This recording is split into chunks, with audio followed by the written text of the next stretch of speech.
private portrait of Belinda Carlisle.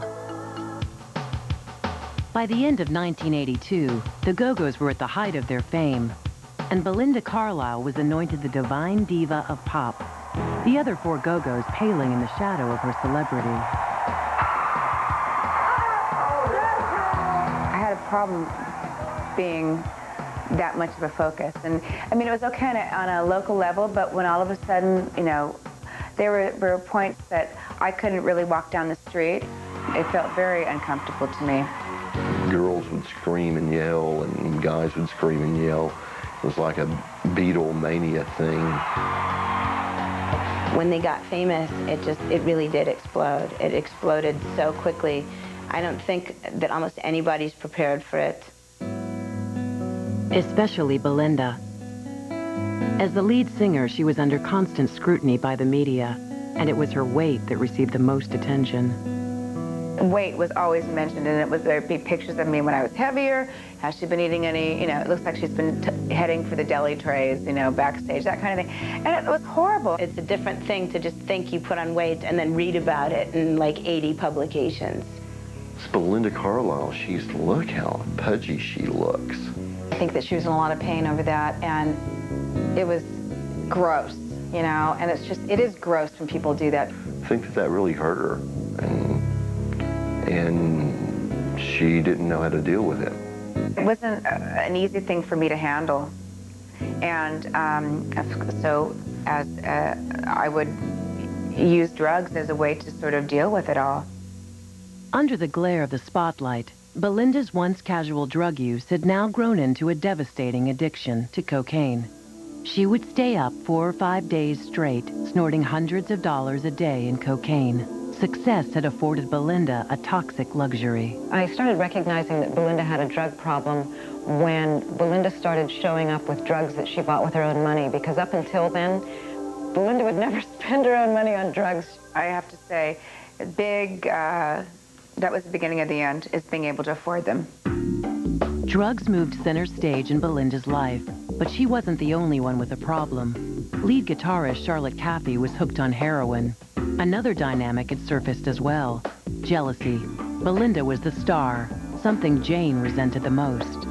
And Belinda was like a superstar, and we were sort of like, I don't know, like cable TV stars or something. I mean, there was a big disparity between her stardom and our stardom. Had she had it her way, it would be all 5 of them would be on equal celebrity basis. And I think she did what she could do to keep it that way, but it just naturally wasn't going to happen. In winter 1983, Belinda was back in the studio recording the Go-Go's 3rd album, Talk Show. But her addiction was raging out of control. She was emaciated, and the band was falling apart. The Go-Go's were kind of all over the place. No one was happy doing what they were doing. These 2 didn't like these 3. There's jealousies in the band. Charlotte was really out of control. And these 2 didn't like this one. There were egos. Belinda was getting all the attention. No one was having any fun. By the end of it, I just hated everybody. I said, what the hell do I need the Go-Go's for? In 1984, after nearly 6 years together, Jane Weedland left the Go-Go's, and Belinda lost herself completely in drugs. I was a complete mess. I mean, I was just way gone. I mean, I was completely, totally a drug addict. I thought I was going to have to live this way, and this is how the rest of my life was going to be. It was going to be torture. But in December 1984, she would meet a man who would change her life. His name was Morgan Mason, son of actor James Mason. They met at a party. He wasn't very nice to me at all, and that's the way to get me. No one treats me like this. I said to my friend, I thought, you know, I just thought he was, and I tried to make conversation with him, and I asked him for a cigarette, and he practically threw it at me. So I thought, this guy does not like me. Well, she was cute. I mean, she definitely was cute, and I definitely liked her. She was, you know, we were quite opposite in our sort of, the times in our lives, you know. She was definitely at her, maybe close to her wildest, and I was probably close to my most conservative at that time. Belinda was intrigued. Morgan was unlike the other guys she had dated. It's like someone who worked in the White House for Reagan, and who dated glamorous, women like Joan Collins. I mean, why would I have, what would I have in common with this guy? He came from the other side of the tracks, Beverly Hills, Beverly Hills family of Hollywood royalty. Her world was as foreign to me as mine was to her. I mean, obviously I hadn't been touring with rock bands on a bus, around very often in my life. Despite her doubts, Belinda engineered another meeting, inviting Morgan to a Hall & Oates concert. He accepted. The day after the date, they moved in together.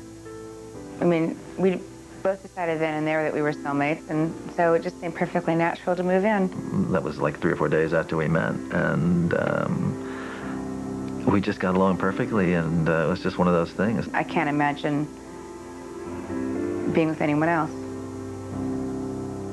But Belinda harbored a dark secret. Morgan had no idea he had gotten involved with a drug addict.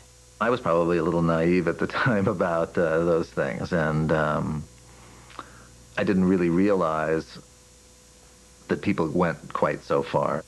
But he would soon find out how far Belinda had gone. They had been living with each other for 3 months when he stumbled upon Belinda putting something underneath the couch. It was cocaine. I said, what's that? And, total, not even having a clue what it might be. And I looked under there, and there was some white powder.